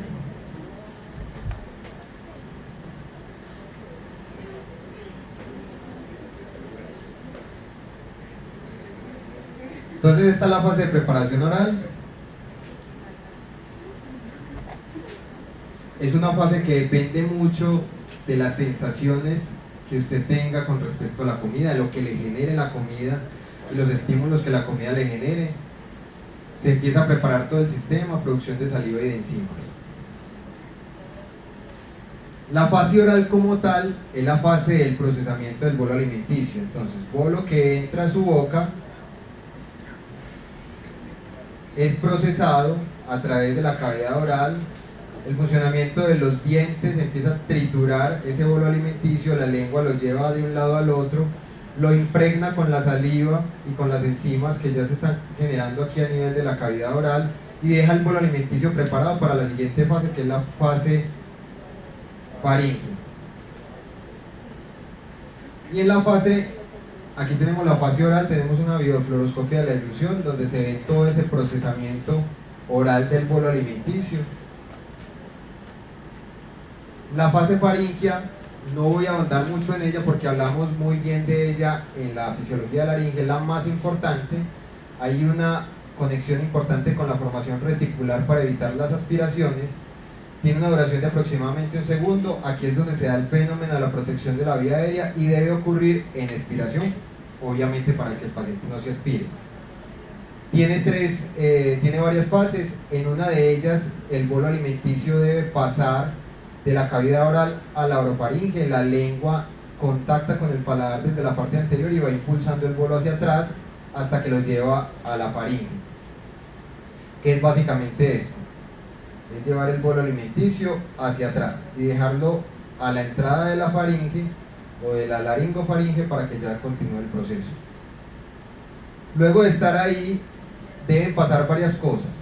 Debe haber un cierre del velo del paladar para evitar que su contenido alimenticio no se devuelva por nariz. Hay algunos pacientes con trastornos deglutorios donde el alimento se devuelve por la nariz, hay una regurgitación nasal del bolo alimenticio. Lo otro es que la lengua debe propulsarse hacia atrás para permitir que el bolo continúe su viaje. Y lo tercero es que debe haber contracción de los músculos faringios, de los constrictores, para generar como una especie, para, digamos, de una forma burda, exprimir la faringe y llevar el bolo alimenticio hacia el esófago.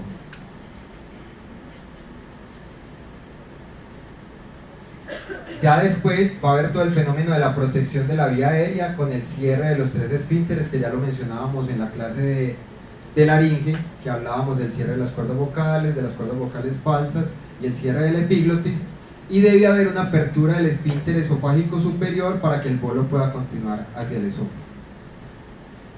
Ahí es donde se da el fenómeno de la protección de la vía aérea con el cierre de esos 3 esfínteres que ya bien habíamos mencionado. En este punto en especial yo quiero mencionarles una cosa importante, y es la diferencia que hay entre la vía aérea de los niños y de los adultos.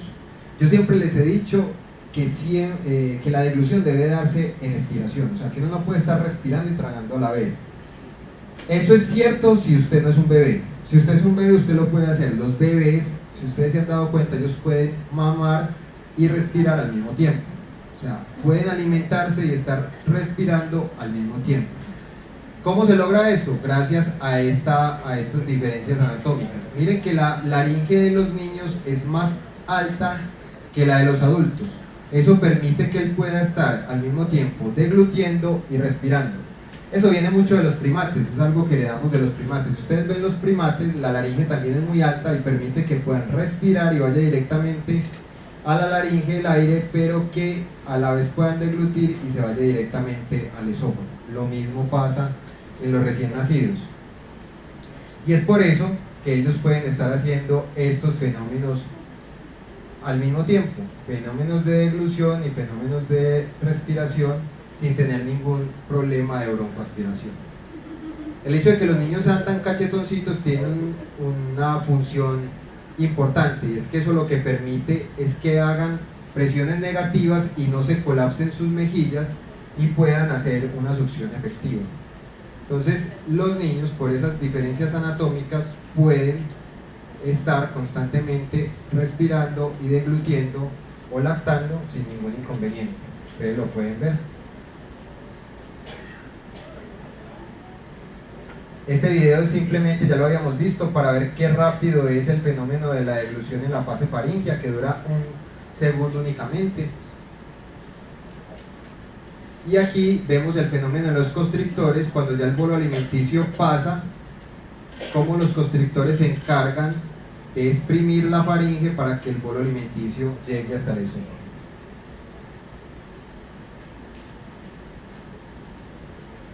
Ahí vemos en biofluoroscopia, ya habíamos visto este video también en laringe, cómo se da ese proceso.